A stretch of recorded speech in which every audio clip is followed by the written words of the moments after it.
ওয়া আনজালনাল হাদিদ ফীহি বাসুন শাদীদ, আমি লোহা নাজিল করলাম আর লোহার ভেতরে আমি ভয়ঙ্কর শক্তি ঢুকাইয়া দিলাম। সুবহানাল্লাহ।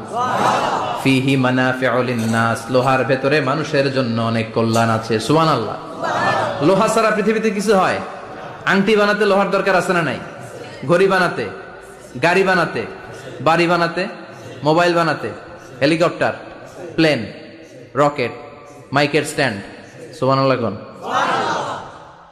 এমন কোন জিনিস নাই যেটার মধ্যে লোহা লাগে না। এজন্য আল্লাহ বললেন এই লোহার নামে আমি একটা সূরা ডেডিকেট করলাম, ওয়া আনজালনাল হাদিদ ফীহি বাসুন শাদীদ, আমি লোহাকে নাজিল করেছি। আল্লাহ বলেছেন, খেয়াল করে শব্দটা শুনেন, ওয়া আনজালনাল হাদিদ, আমি লোহাকে উপর থেকে নাজিল করেছি। কি করেছি? কথা বলেন। তার মানে লোহা পৃথিবীতে ছিল না, নাজিল করছে কে? লোহা পৃথিবীতে ছিল? পৃথিবীতে ছিল? পৃথিবীতে থাকলে নাজিল